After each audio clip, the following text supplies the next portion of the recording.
Terlebih sebagian orang yang tidak bertanggung jawab menyamakan tauhid yang dikenal di dalam pandangan Ahlus Sunnah itu sama dengan tauhid trinitasnya Nasrani. Menggunakan apa? Perangkat yang digunakan adalah tauhid bagi tiga.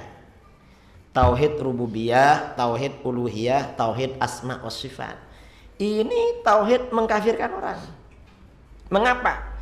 Tauhid rububiyah itu versi mereka. Tauhid rububiyah itu artinya keyakinan bahwa yang menciptakan, yang memiliki dan mengatur alam jagat raya ini semuanya adalah Allah. Yang pasti yang mana? Bahwa tauhid rububiyah dan uluhiyah tidak terpisahkan. Ini Ahlus Sunnah, Imam Asy'ari dan Maturidi. Jadi bagi kita uluhiyah dan uluhiyah nggak dipisah-pisah. Orang yang meyakini la ilaha illallah, tiada yang disembah kecuali Allah, dia otomatis mengatakan la rabba illallah, tiada yang mencipta kecuali Allah, ya. Begitu, Pak. Nah, hari ini banyak kajian tauhid isinya begitu. Dan tolong diingat, ini bukan ajaran salaf, ya. Itu buatan orang setelah salaf yang kemudian dicocokkan dengan banyak ayat, ya. Nah, tolong di-clearkan. Ustadz, siapa yang bagi-bagi tauhid seperti ini ya?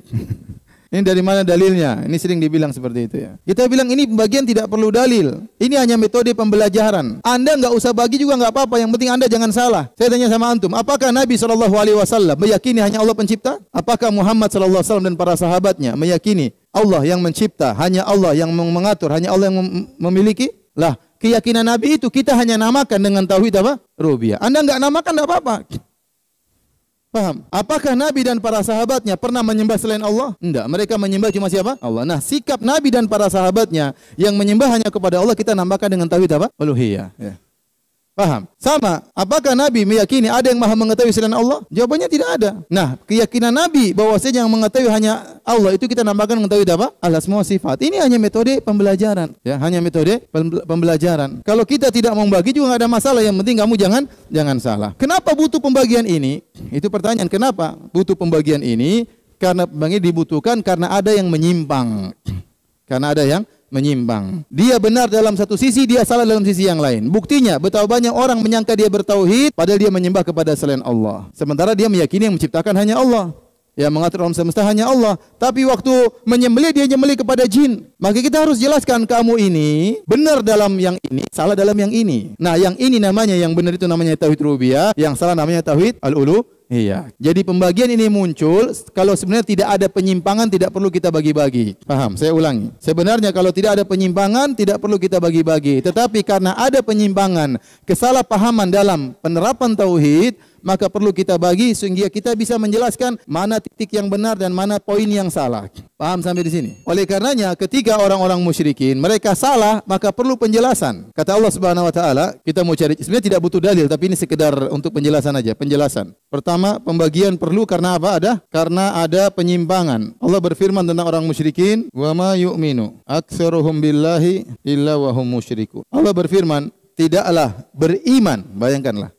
Beriman kebanyakan mereka kepada Allah kecuali mereka musyrik. Allah menjelaskan dalam ayat ini, orang-orang musyrikin Arab mereka menggabungkan antara iman dengan kesyirikan. Allah berfirman, "Wa ma yu'minu aktsaruhum billahi illa wa hum musyrikun." Dalam akhir-akhir surat Yusuf. Tidaklah kebanyakan mereka beriman kepada Allah kecuali mereka apa? Musyrik. Perhatikan, beriman dan syirik digabungkan dalam satu ayat dan ini merupakan dua-duanya merupakan sifat orang-orang musyrikin Arab. Kalau antum baca tafsir ayat ini seluruhnya, antum akan dapati pernyataan Ibnu Mas'ud mengatakan iman mereka yaitu kalau ditanya, ya siapa yang menciptakan langit, kata Allah, kata mereka Allah. Wala in sa'altahum man khalaqas samawati wal arda la yaquluna Allah. Kalau engkau bertanya kepada mereka siapa yang menciptakan langit dan bumi, mereka akan mengatakan siapa?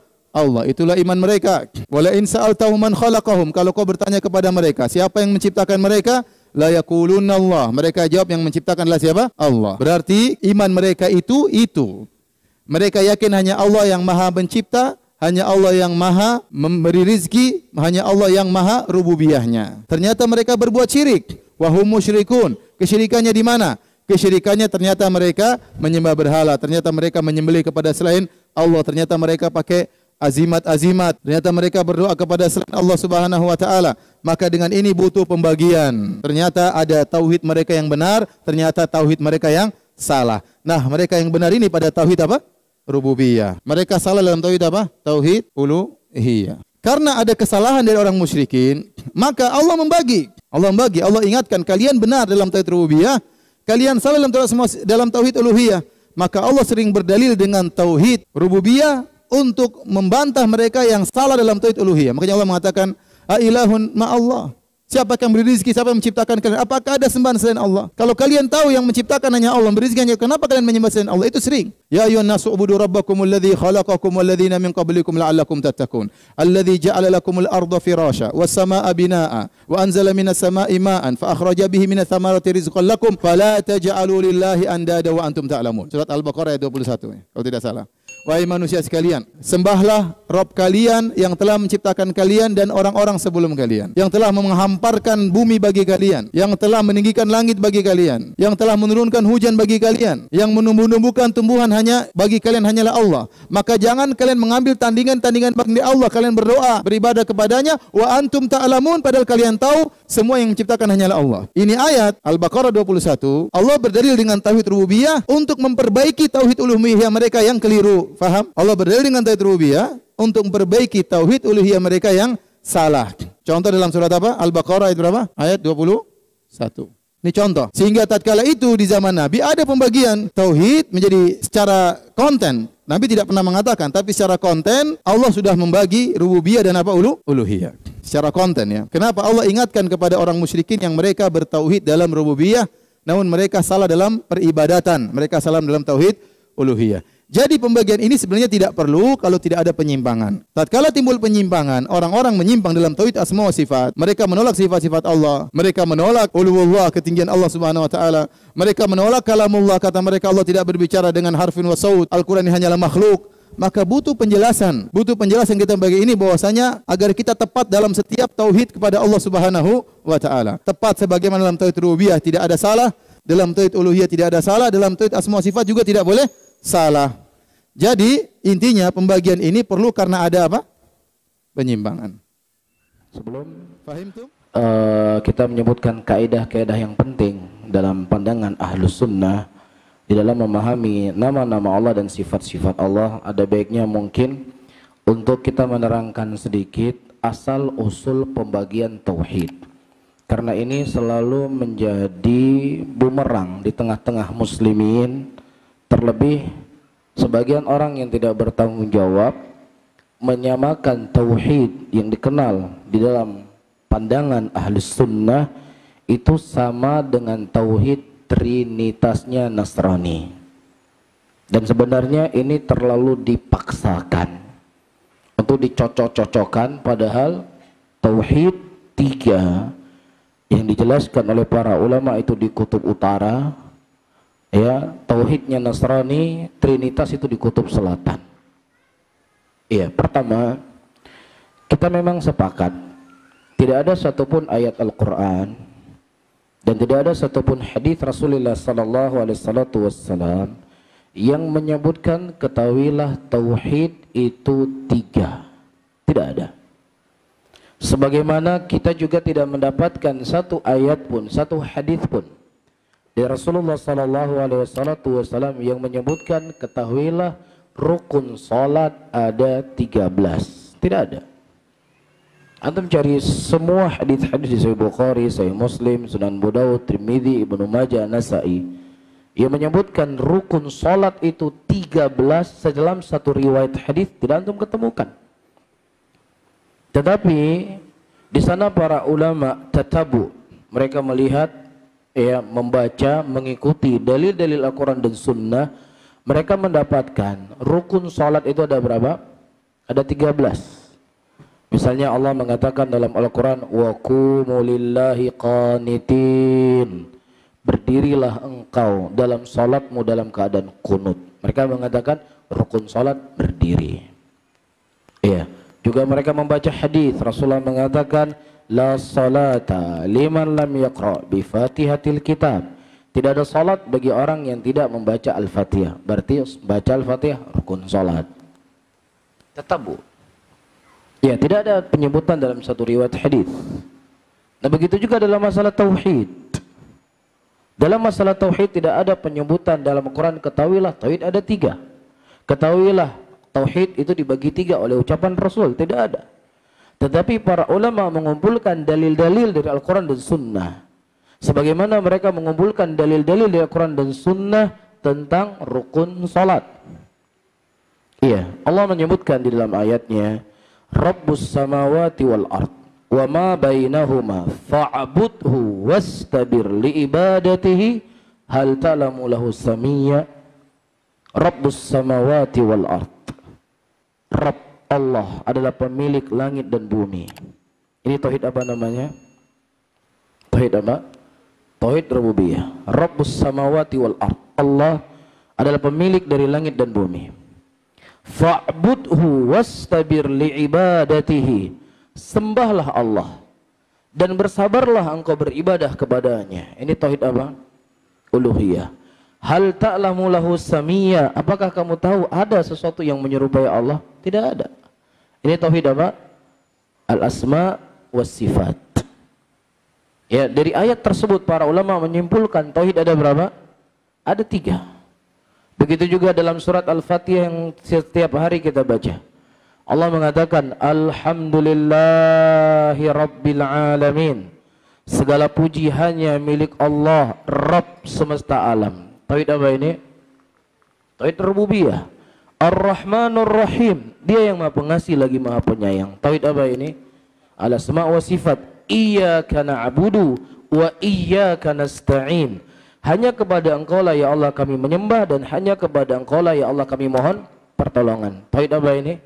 Al-uluhiyah. Sama seperti rukun salat. Sama seperti syarat sahnya salat.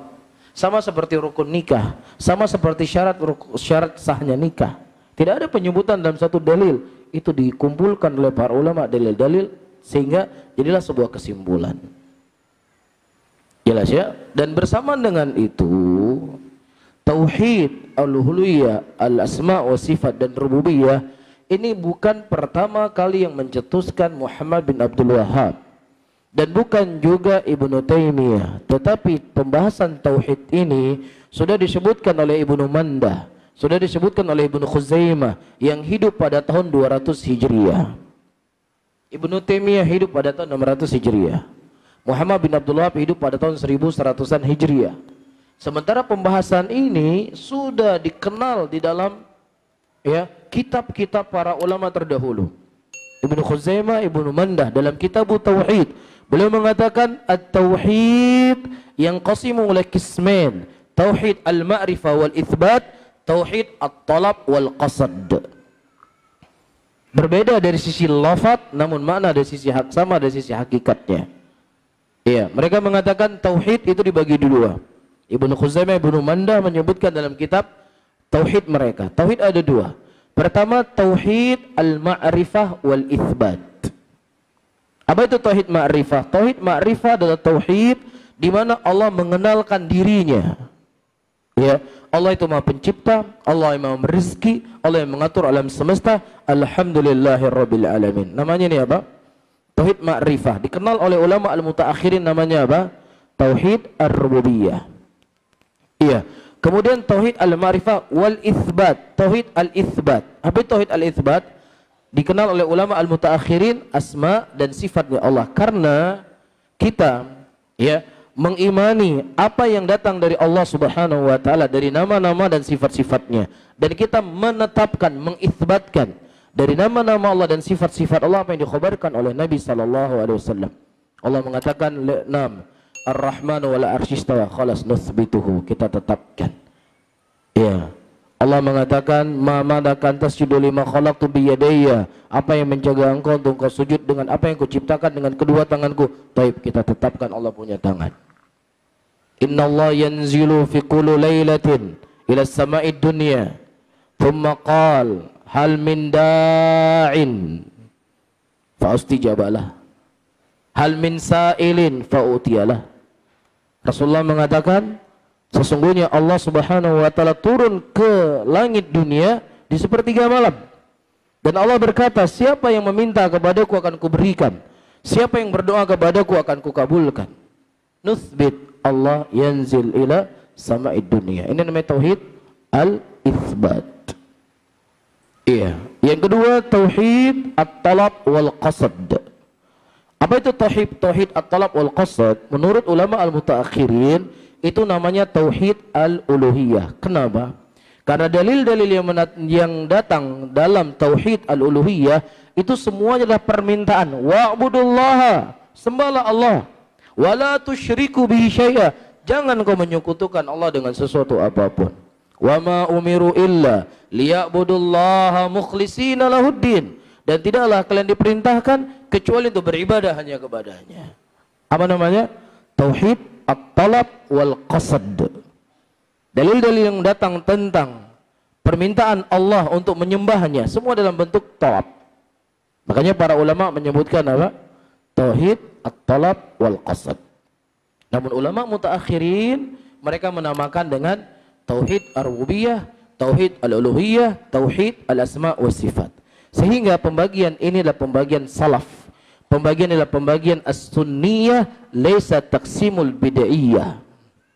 Pembagian ini bukan pembagian bid'iyah karena dikenal oleh para ulama salaf dan diambil dari dalil-dalil Al-Qur'an dan diambil dari dalil dari sunnatin Nabi sallallahu alaihi wasallam. Adapun dalam trinitasnya orang Nasrani, Tuhan tiga. Tuhan ibu, Tuhan bapak, Tuhan anak. Kan ada tiga. Ada tiga objek di situ, ibu, bapak dan anak. Tetapi ketika kita membahas tauhid ar-rububiyah, uluhiyah, asma wa sifat, semuanya kembali kepada siapa? Kepada satu zat, yaitu Allah Rabbul Alamin. Jadi bagaimana Anda menyamakan sesuatu yang sangat jauh? Ini adalah bentuk pemaksaan sebenarnya. Bentuk pemaksaan untuk menjauhkan manusia dari da'watut tauhid. Menjauhkan manusia dari da'watus sunnah. Menjauhkan manusia dari da'watul haq. Namun, ya, yuridu ayyutfi'u nurallahi biafwahim wallahu mutimmu nurihi walau karihal kafirun. Mereka menginginkan untuk memadamkan cahaya Allah, dan Allah yang menyempurnakan cahayanya. Allah akan sempurnakan cahaya walaupun begitu banyak orang-orang yang menjelekkan apa yang datang dari Nabi Muhammad sallallahu alaihi wasallam.